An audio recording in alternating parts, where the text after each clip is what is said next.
या अडचणी लक्षात घेऊन आपण मध्यवर्ती राज्यस्तरीय सेंट्रलाइज पद्धतीने त्या ठिकाणी त्यांना येणाऱ्या अडचणी, त्यांना जागेची अडचण असते, त्यांना त्या ठिकाणी अरे बाबा थांबा ना, आणि त्यामुळे त्यांना येणाऱ्या ज्या ज्या काही अडचणी आहे, आर्थिक अडचणी असतात, कारण शेवटी त्यांचा जे काही आर्थिक परिस्थिती आहे ती सगळेच काय प्रकल्प राबवण्याची नसते आणि त्यामुळे घनकचरा व्यवस्थापन आता आपण सुप्रीम कोर्टच्या डायरेक्शनप्रमाणे डम्पिंग करता येत नाही. आपल्याला सायंटिफिकली ते करायला पाहिजे. कचऱ्याचं वर्गीकरण केलं पाहिजे, ओला कचरा, सुका कचरा, आणि या ठिकाणी देखील मगाच्या याच्यामध्ये बायोगॅस जवळपास 300 टनाचा आपण प्रतिदिन बायोगॅस प्लांट देखील केलेला आहे आणि त्यामुळे लातूरमध्ये देखील त्या ठिकाणी मी नगर विकास विभागाचे प्रधान सचिव यांना निर्देश देतो की तिथे काय परिस्थिती आहे, तिथे काय अडचण आहे, आपल्याला शासनाकडून काय करणं अपेक्षित आहे. या सर्व गोष्टी करत असताना राज्यातल्या इतरही ज्या काही छोट्या महापालिका आहेत आणि नगरपालिका आहेत या बाबतीमध्ये देखील कचऱ्याचा जो विषय आहे तो गुंतागुंतीचा न होता आरोग्याच्या दृष्टीने अतिशय महत्वाचा आहे आणि त्यामुळे एकच आपण यासाठी एक खऱ्या अर्थाने एक सेल बनवू आणि त्या माध्यमातून जिथं जिथं अशा प्रकारच्या अडचणी आहेत त्यामध्ये राज्य सरकार पूर्णपणे लक्ष घालेल. जिथे आवश्यकता आहे, जिथं आपल्याला त्या ठिकाणी प्रकल्प करायचा असेल किंवा ज्या काही ओला कचरा, आता वेगवेगळे प्रकल्प आपण करतोय, बायोगॅस करतोय, वेस्ट टू एनर्जी करतोय, कंपोस्टिंग करतोय, या ज्या ज्या परिस्थितीनुसार आपल्याला तिथं जे जे आवश्यक आहे ते करण्यासाठी देखील त्यांना सरकार मदत करेल. तर पुढे जाऊया. प्रश्न. माननीय अध्यक्ष महोदय, माननीय उपमुख्यमंत्री महोदय या ठिकाणी आहेत आणि थोडासा स्कोपच्या बाहेरचा प्रश्न. अध्यक्ष महोदय, जालना आपल्या ज्या नगरपालिकेच्या किंवा महानगरच्या बाहेर कशाला विचार एकच मिनिट फक्त छोटासा महत्वाचा, ज्या नगरपालिका किंवा महानगरपालिकेच्या बैठका होतात आयत्या वेळच्या विषयावर अध्यक्ष महाराज शेकडो विषय घातले जातात. मी माननीय उपमुख्यमंत्री महोदयाला पत्र दिलं अध्यक्ष महाराज, त्यांनी विशेष लेखापरीक्षण लावलं पण अजून 4 महिने झाले कुठेही कारवाई झाली नाही. जालना महानगरपालिकेच्या शेवटच्या सभेमध्ये 3 ठराव तुम्हाला आयत्या वेळेवर घेता येतात, परंतु शेकडो ठराव अध्यक्ष महोदय त्या ठिकाणी घेतलेले आहेत. प्रधान सचिवाला सूचना करून सुद्धा अजूनही लेखापरीक्षण झालं नाही. माननीय मंत्री महोदय या ठिकाणी या संदर्भामध्ये लेखापरीक्षणाच्या संदर्भामध्ये आदेश देतील का? पुन्हा एकदा शेकडो ठराव शेवटच्या बैठकीत घेतले गेले, याची चौकशी होईल का? आता कचऱ्यावरून तुम्ही लेखापरीक्षणला गेले, आता तरी सुद्धा अध्यक्ष महोदय ठीक आहे. आणि जालना आता नवीन झालेली आहे महापालिका आणि जे काही त्यांनी अर्जुन खोतकर यांनी जो मुद्दा उपस्थित केलेला आहे आणि जिथे काही ठराव झालेले असतील या बाबतीमध्ये जे काय असतील ते या बाबतीमध्ये प्रधान सचिव नगर विकास यांना मी निर्देश देईन की या बाबतीमध्ये आपण जे काय आहे सत्य हे पडताळून पाहावं आणि जी सत्य वस्तुस्थिती आहे ती आपण त्यातून बाहेर काढूया.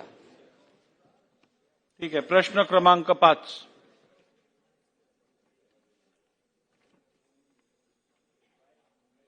प्रश्न क्रमांक 6. महोदय, पालघर जिल्ह्यातील प्रश्न क्रमांक पुकारा. 13-178 छापल्याप्रमाणे.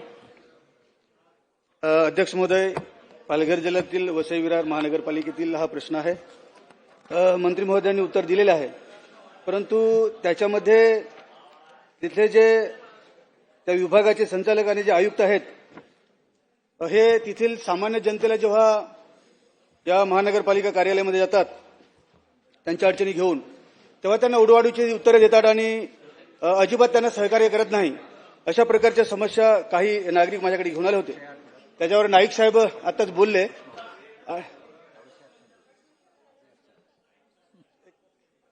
ठीक आहे, प्रश्न विचारतो, डायरेक्ट प्रश्न विचारतो. अध्यक्ष महोदय, हे जे आयुक्त आहेत तिथले त्यांच्यावर 15 मे 2025 रोजी भ्रष्टाचारामध्ये ते सापडले होते. त्यामुळे या अधिकाऱ्यांवर महानगरपालिका विभागाचे प्रमुख आयुक्त आणि तेथील विभागाचे संचालक यांच्यावर आपण चौकशी करून कायदेशीर कारवाई करणार आहात का? हा प्रश्न. प्रश्न उत्तराचा तास संपलेला आहे. सोमवार दिनांक 30 जून 2025 रोजीची तारांकित प्रश्नोत्तरांची यादी सभागृहाच्या पटलावर ठेवणे.